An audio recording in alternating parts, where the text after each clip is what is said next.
no challenge that faces Jamaica that God has not endowed us with the strength and wisdom to overcome. It is a puzzle to the opposition how a government can eliminate some taxes completely, relieve a significant number of persons from paying taxes, reduce the tax rate itself, and still have more tax revenue collected.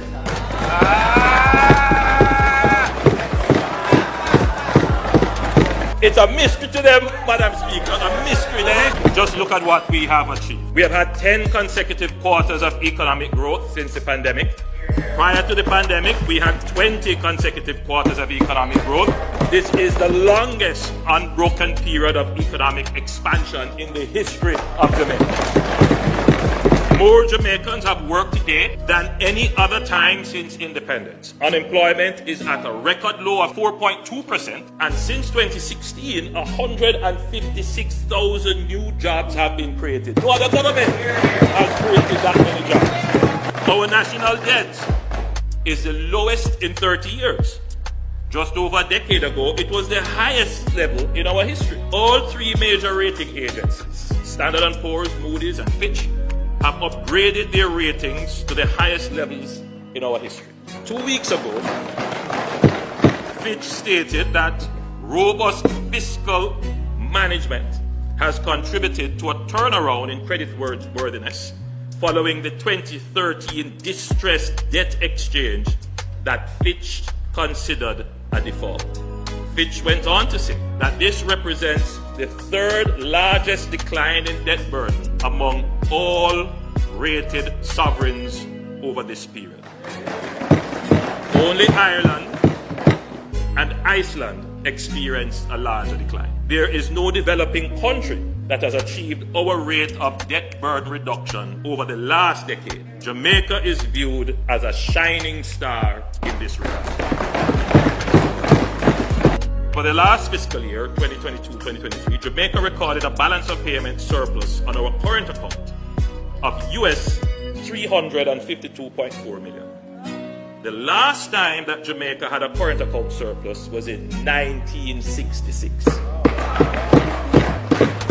What this means is that for the first time since 1966, our exports plus net remittances exceeded imports. This is a good sign that we are heading in a sustainable direction of increasing exports relative to imports. For the period January to October 2023, Statin reported a 16.9% increase compared to 2022. So we're continuing the growth in our balance of payment. We have created a stable and robust macroeconomic environment of fiscal certainty, which supports employment and income generation, capital investment, and increased economic activity. This has allowed my administration, the Andrew Holness-led administration,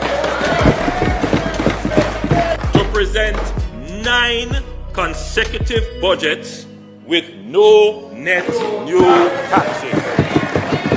My administration has actively reduced the tax burden on the people of the country. In the 2016-2017 budget, we announced an increase in the income tax threshold from $592,800 to $1,272 effective July 1, 2016, and from $1,272 to $1.5 million effective April 1, 2017. We did that. That's the largest ever reduction in the tax burden, right across the board. In the 2019-2020 budget, we increased the turnover threshold required for registration to pay general consumption tax. And we did that, we increased from $3 million to $10 million. Significant relief. We reduced the rate of transfer tax on property from 5% to 2% and replaced the ad valorem stamp duty with a flat rate of $5,000 per document. You think we did done? We increased the minimum estate value on which transfer tax is levied on a deceased person's estate from $100,000 to $10 million. We abolished the asset tax payable by non-financial institutions. We abolished the minimum business tax of $60,000 per annum. We reduced GCT from 16.5% to 15%. A massive reduction. We reduced the rate of asset tax on financial institutions from 0.25% to 0.125%. We removed the custom administration fee, the CAF, on export declarations with an export value of less than $500.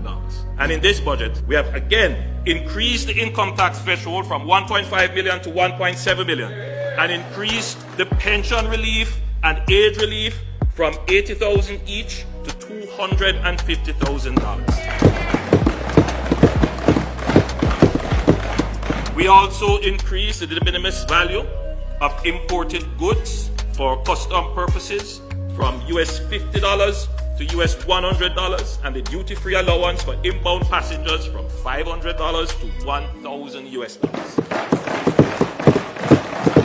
For a long time, population approached the budget season with dread and trepidation, wondering what additional taxes the government is going to impose on them. We have completely changed that. Now we are approaching a budget. The question is being asked, what goodies the government is going to announce? That is a massive change. There's no fear of the budget. The budget is filled with great expectations. This is a profound change. Workers, families, small businesses, investors can plan their affairs and think long-term without worrying that the government will impose some random tax to mash up their plans. Government is no longer a burden on the people of Jamaica.